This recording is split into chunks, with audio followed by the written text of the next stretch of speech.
PG, patnubay at gabay ng magulang ay kailangan sa mga batang manonood. Tami, kausapin mo naman ako. Galit ka ba sa akin? Galit ako sa'yo.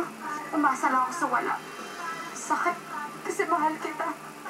Pero sabihin mo nga sa akin, ano ka nagka-relasyon ni Jason kay Tami? Si Jason talaga makakasagot yun eh. Good evening, everyone. Welcome to the 2011 Super Fashionista Model Designer Competition. Michelle! May asawa ka na, Michelle! May anak ka na! Uwi ka sa bahay! Hindi kung kita asawa mo si Michelle, pwede mo siyang bastusin. Uy, masok kasi.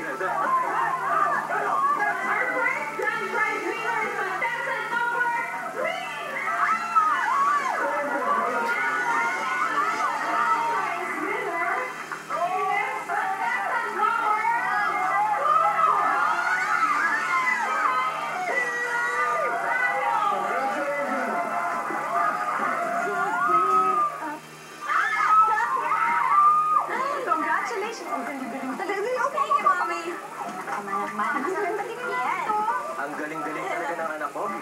Para kang professional model. Congratulations. Thank you po. Pinagpaguran niya talaga tong event na to. Grabe po talaga yung effort nilang apat. Sinabi ko nga dito kay Brady na pinalinis ko na sa tatay niya yung paglalagyan ng plaki at corona niya doon sa sala. Siyempre, para makita ko lahat ng mga bisita. Ay, naku na. Pero man ipagyabang na napakagaling kong model at super sexy. Secret lang natin yun! Para na lang walang nakakalat secret.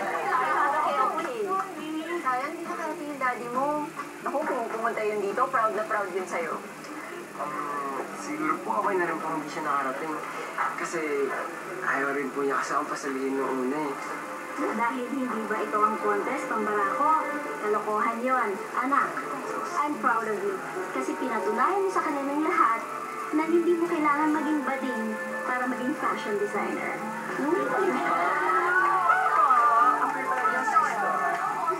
Alam mo, masaya ako para sa barkado ako sa nanalo sila. Pero nalulungkot ako para sa'yo. I'm sorry. Napakabait mo pa rin talaga. Alam mo, dapat ako naman ang mag-sorry sa'yo eh. Ang dami kong ginawa na ikinasama ng loob mo. Tapos na yun. Kalimutan na natin yun. Oo, bad trip ako sa'yo dahil sa nangyari mo. Pero, nung nalaman ko yung nangyari sa'yo, naiintindihan na kita. Kung may masama ka mang nagawa sa akin, hindi naman ibig sabihin na masama kang tao. So, okay na tayo? Salamat, Patrick.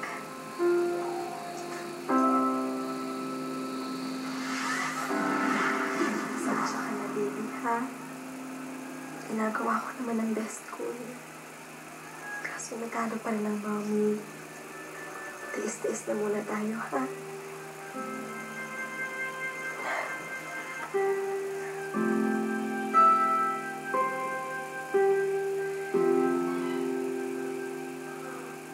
Guys, congratulations! May pool party and youth committee para sa atin lahat. Punta kayo, ah. Oy, Aisen!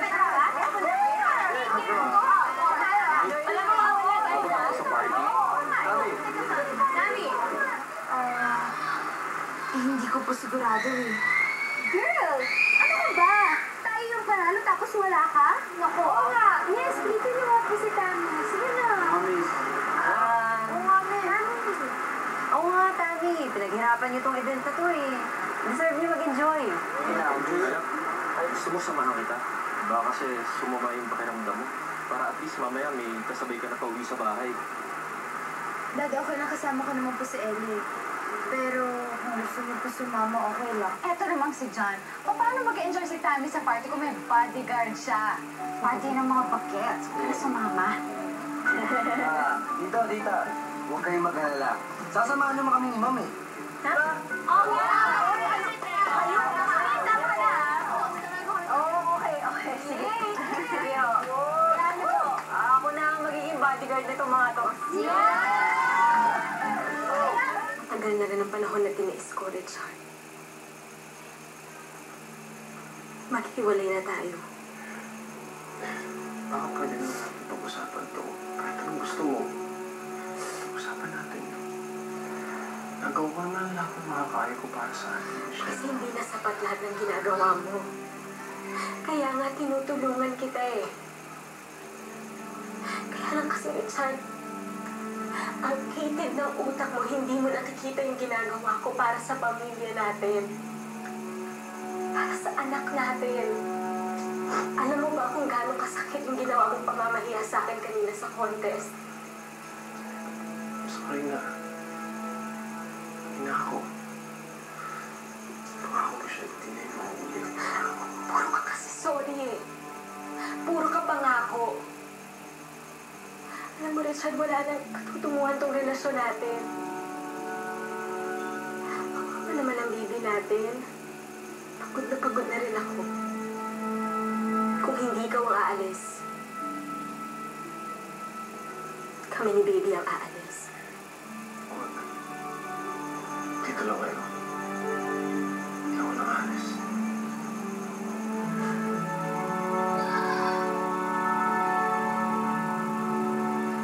Oh, guys, pero kayo, bilis.